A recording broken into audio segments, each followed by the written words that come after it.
this video, we'll look at downloading MPE, installing it, getting started, and purchasing and entering a license when the trial expires.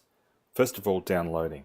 So I'm on the Musicians Practice Edge homepage here.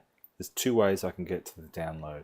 Firstly, I can click on this See It on Mac button, or I could click on the free trial button. I'll click on See It on Mac, and I'm brought to this page with the demo and a Trial It for Free button. I'm going to click on Trial It for Free, and the download starts. I'll pause the video here. Okay, so the download is done. It took about 20 seconds. Before I install it, I'd like to show you something about the system preferences on the Mac that you need to be aware of. So under Security and Privacy, there's this setting here, Allow Apps Downloaded From. So MPE is distributed externally to the Mac App Store. So the way this is set up at the moment, it won't install. I need to set this to App Store and Identified Developers. The way that Apple manages apps that are downloaded outside of the Mac App Store is to ensure that the developers, so Musicians Practice Edge in this case, sign the application with a certificate that is from Apple. And this ensures that it is a certified application, so it's safe to run on your computer. So if you don't have this set to App Store and Identified Developers, what you need to do is click on the lock, enter your password, so that's the login password for your computer, click App Store and Identified Developers, lock the changes, and now you should be ready to go. So now I'm going to double click on MPE for Mac DMG, so it's version 138 at the moment. It may be different by the time you try this. And it's a fairly standard Mac installer. So what you need to do here is drag the app into the applications folder. And once that's done, you'll hear that little noise. And what you can do is launch the applications folder. So this is actually a shortcut to it. So you can double click on it and there's MPE there. And you might drag that down into your launcher.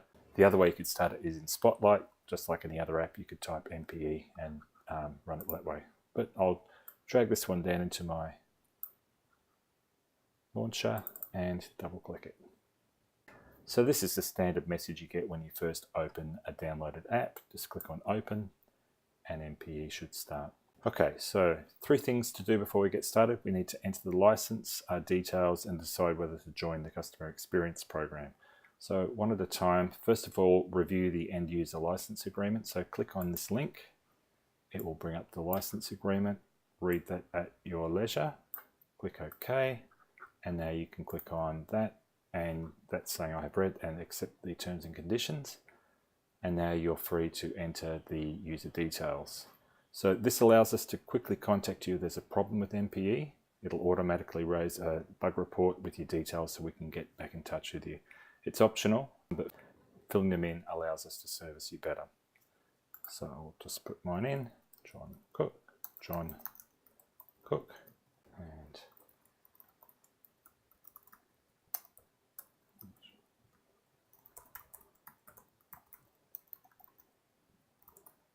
okay, and now I'm given the option to be informed of product updates. If you do not check this, then your email will only be used for customer support to contact you. Otherwise, we may email out the occasional updates when there's a new product release. Lastly, the customer experience program. So I'll just read through this.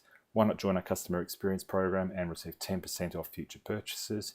If you join them, MPE periodically will send information about your usage to MPE. This information is used for the sole purpose of improving our products. So this is not a marketing database or anything like that. All the information is anonymized. So there's nothing in this information that gives your name or any of your details. We just want to understand which parts of the product are being used the most, which ones aren't being used, so that will allow us to make decisions about improving the product. Okay, so I'm going to join, and we're brought to the Getting Started wizard. There's a few things we can do here. We can import TrueFire courses. This is regardless of whether we downloaded the content previously.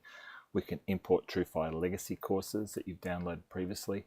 So TrueFire used to distribute their courses as zip files. If you've still got some of those, then certainly you can import them this way. We could import courses from other providers. We could load some video or audio tracks by themselves. We could look at our video tour. Let's for now just import some TrueFire courses. So the first thing we need to do is set up our TrueFire account details so that MPE can contact TrueFire. So let's just read through what happens here. Please enter your TrueFire username password. We only use this to get details of your TrueFire courses that you own so we can import them into MPE for you. Your password will be safe.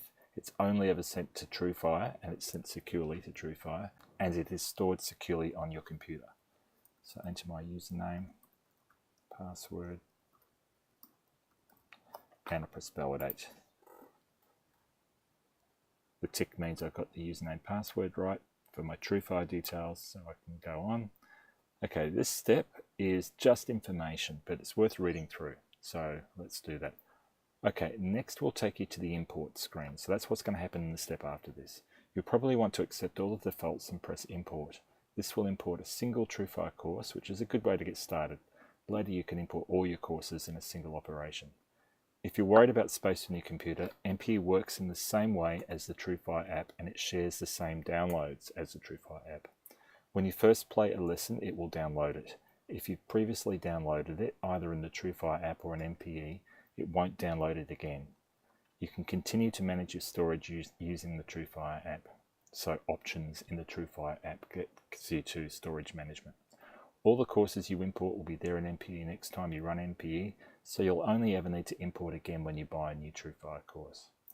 Note, you can come back to the import screen at any time by pressing the import button, which is that one, which you'll find down here. Okay, so let's move on. Next step. Okay, so here we're in the import screen. So we've already got the list of courses from TrueFire, so nothing to do there. We can either choose to import all the courses or just a single one. So if we wanted to import all of them, press that. Importing can take a couple of minutes. This is actually pretty fast now, but I've got a lot of TrueFire courses, and it takes me about 2 minutes to import them all. Okay, but I'm just going to import one for now. Let's do 50 hard rock licks, just for fun. Import, and we're on a one-off screen here, so I need to talk you through this. This is a one-off procedure to give MPE access to the TrueFire apps storage folder.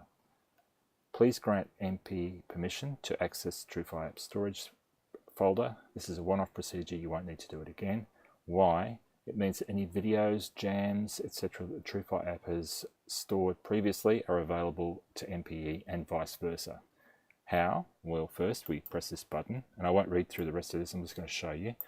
Press the button, it brings up a finder with the TrueFire app storage folder automatically highlighted for you. If you've moved that in the TrueFire app, then click on this link and it will explain what you can do. But essentially it's the same process. You'll choose the new location and do what I'm about to do.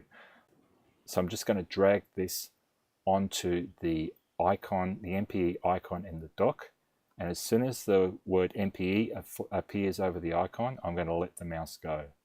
Okay, so it happens pretty quickly, so I wanted to explain it first. So, okay, drag, find the icon, MPE appears, let go.